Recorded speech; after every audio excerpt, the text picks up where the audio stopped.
بسم الله الرحمن الرحيم السلام عليكم ورحمة الله تعالى وبركاته دابديال dhegeystayaal kusoo dhawaada barnaamijka xulka siyaasadda ee janalka warcadda media daabadayaal waxaa idinka codsanayna inaad subscribe noo saartaan anagoo idiin soo gudbin doona barnaamijyo xiiso badan oo ka hadlaya arrimaha siyaasadda guud ahaan dalka Soomaaliya anagoo markaa eegina hadba waxyaabaha ugu muhiimsan aan isleenahay way u baahan yihiin shacabka Soomaaliyeed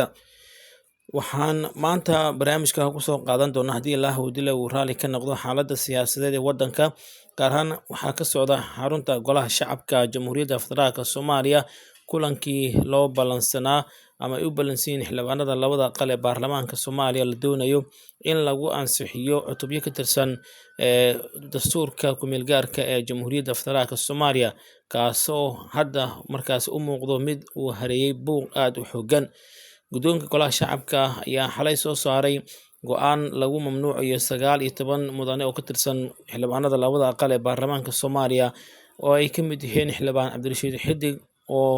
la sheegay inay markaasi baarlamaanka dhexdiisa ay ka sameeyeen buuq iyo is-hortaag kulankii ka horeeyay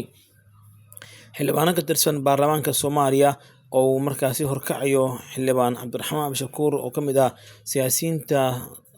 markaasi sida weyn u diidan ansixinta ama in golaha shacabka ama xildhibaanada labada aqal la horkeeno dastuurka qodobada markaasi wax laga bedelayo xildhibaano ka tirsan baarlamaanka Soomaaliya ayaa warbaahinta u sheegay in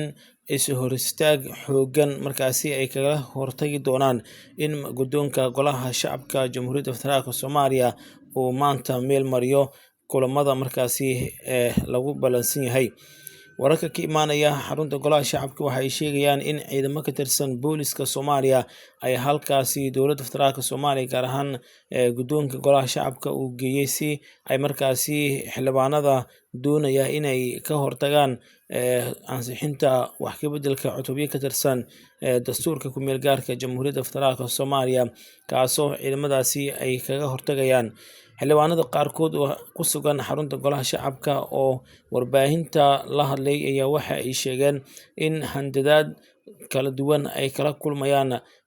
xildhibaanada golaha shacabka markaas halkaas ku sugan ciidamada booliska oo halkaasi lasoo markaasi buux dhaafiyay xildhibaanada qaarkood ayaa live soo galay kadib markii guddoonka golaha shacabka Jamhuuriyadda Federaalka Soomaaliya uu ka mamnuucay in ay halkaasi yimaadaan warbaahinta qeybaheeda kala duwan waxaa la arkayay muuqaalo iyo sawirro ay soo qaadeen ama ay soo direen xildhibaano ka tirsan golaha shacabka Jamhuuriyadda Soomaaliya in ciidamo badan oo boolis halkaasi ay ku sugan yihiin kuwaasi oo doonaya inay is-hortaag xooggan ay ku sameeyaan in xildhibaanada markaasi ka hor yimaadaan wararka sidoo kale waxay ku darayaan in warbaahinta qeybaheeda kala duwan ee ku sugan xarunta golaha shacabka loo diiday inay gudaha u galaan hoolka guddoonka baarlamaanka kaasi oo xildhibaanada markaasi ay sheegeen in loogu gol leeyahay in dowladda federaalka Soomaaliya waa sida ay hadalka u dhigeen in ay si sharci darro ah baarlamaanka lagu meel mariyo cutubyada dastuurka ku-meel gaarka Soomaaliya ee hadda horyaala baarlamaanka Soomaaliya warbaahinta ayaa waxay markaasi hadda ay ku sugan yihiin meel aan sidaas ugu fogeyn hoolka guddoonka baarlamaanka ayaa ciidamada ku amray inaysan warbaahinta gudaha u galin si aysan markaasi halkaasi wax uga soo duubin saraakiisha markaasi madaxda warbaahinta qeybaha kala duwan ayaa cabasho xooggan ka muujiyay diidmada golaha shacabka ay uga hor yimaadeen ama uga diideen warbaahinta inay gudaha markaasi ka soo waramaan xaalka dhabta ee ku sugan baarlamaanka balse taas beddelkeeda xildhibaano ka tirsan ayaa si live ah barahooda bulshada markaasi looga arkayay inay soo galayaan si ay markaa ugu soo bandhigaan waxa halkaasi ka socda sawirro lasoo qaaday ayaa waxa markaasi ay muujinayaan in xildhibaano ka tirsan baarlamaanka Soomaaliya iyo ciidamada booliska oo markaasi ku dhex maraya hadallo adag isku adeegsanayaan sidoo kale xildhibaano ka tirsan baarlamaanka labada aqal oo kala taabacsan xukuumadda iyo kuwa mucaaradka ayaa hadallo kulkulul la arkayay muuqaalo halkaas laga soo duubay iyagoo isdhaafsanaya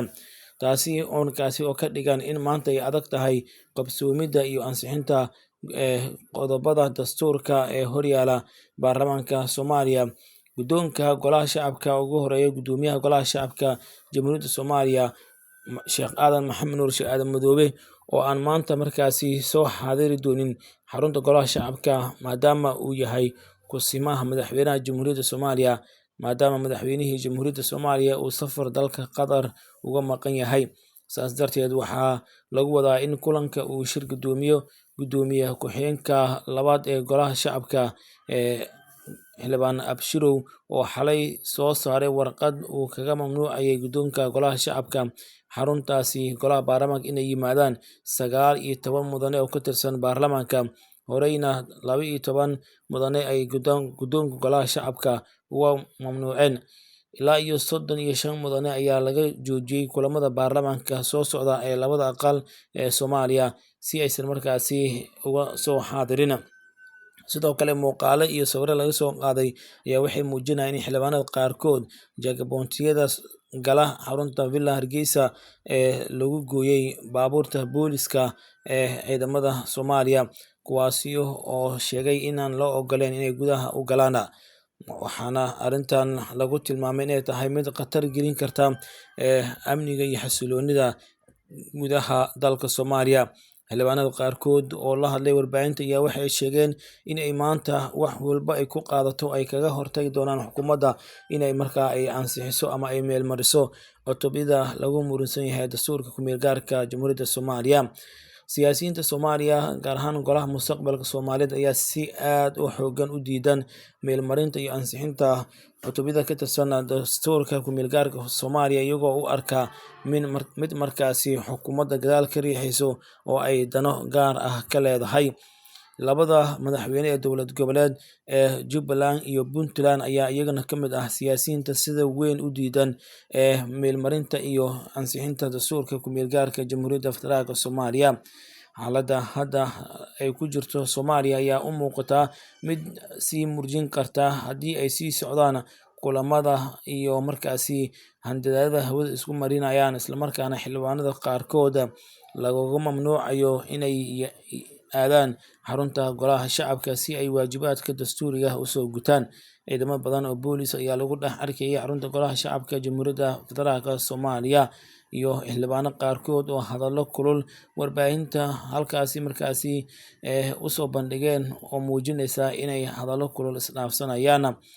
Sidoo kale madaxweynaha Jamhuuriyadda Federaalka Soomaaliya Dr. Xasan Sheekh Maxamuud ayaa ku sugan dalka Qatar halkaasi oo kaga qaybgalayo shir caalami ah oo dalka Qatar ka dhacaya isagoona markaasi